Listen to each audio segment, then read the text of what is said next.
Welcome to Life's Spark Narratives, the place where real stories ignite hope and awaken the strength within you. Have you ever felt like you've hit rock bottom? Like everything you've worked for has just vanished?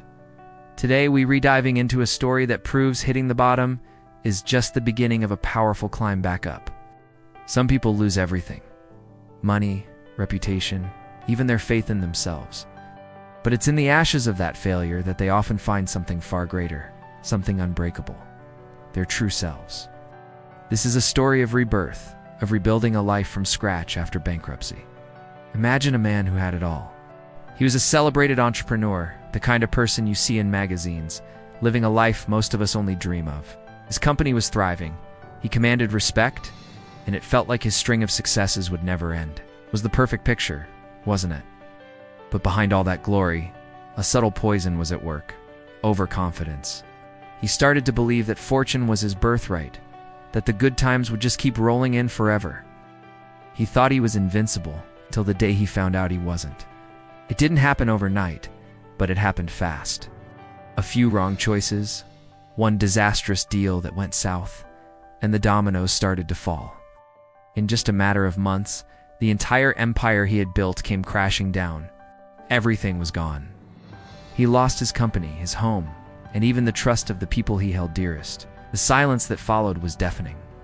There were days, long days, where he would just sit in silence, the same question echoing in his mind over and over. How did it all go so wrong? How did I get here? The phone that once rang off the hook fell silent. The friends who were always around for the celebrations suddenly disappeared. He was completely alone, left with nothing but the crushing weight of his failure. But in that profound silence, something shifted. A small, quiet voice inside him began to whisper, a voice he hadn't heard in years. It said, "No one is coming to save you. The only person who can save you is you." And in that moment, he made a choice. Instead of blaming fate or the market or the people who left, he decided to start over. But this wasn't about rebuilding his business. This was about rebuilding himself. This time, there was no fancy office, no eager investors, no supportive team cheering him on. It was just him, a man humbled by his fall, armed with the painful but powerful lessons he had learned from hitting the ground. He began to read voraciously. He buried himself in books about finance, psychology, and personal development. He started changing his daily habits, waking up earlier, exercising, and meditating. And most importantly, he learned the one virtue he had always lacked: patience. He didn't rush to chase the next big thing. He didn't try to reclaim his former glory overnight.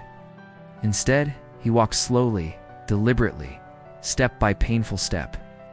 His foundation was no longer ambition, but wisdom. His first project was small, almost laughably so compared to his previous ventures. Didn't bring in much profit, just enough to get by.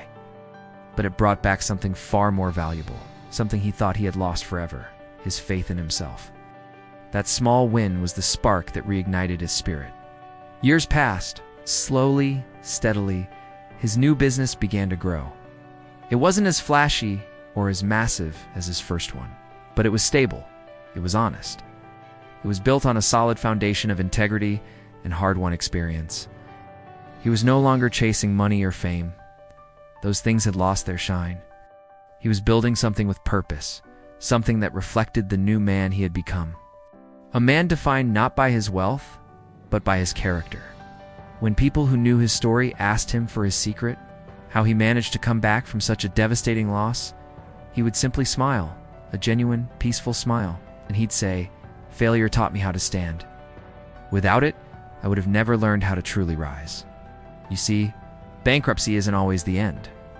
Sometimes, it's life's way of forcing you to press pause. It's an invitation to tear down a structure that was built on a weak foundation so you can rebuild. This time with stronger materials, with deeper roots, and with a clearer vision. The real tragedy isn't losing everything. The real tragedy is refusing to start again. So if you're standing in the ruins of what you once had, remember this story. Your next chapter is waiting to be written, and it can be your greatest one yet. The first step is the hardest, but it's also the most important. If this story inspired you, please show your support by hitting that like button. and subscribe to Life Spark Narratives for more stories that empower and uplift. And don't forget to share this video. You never know who might need to hear this message of hope today. Thank you for watching, and remember, your strength is greater than your struggle. See you in the next story.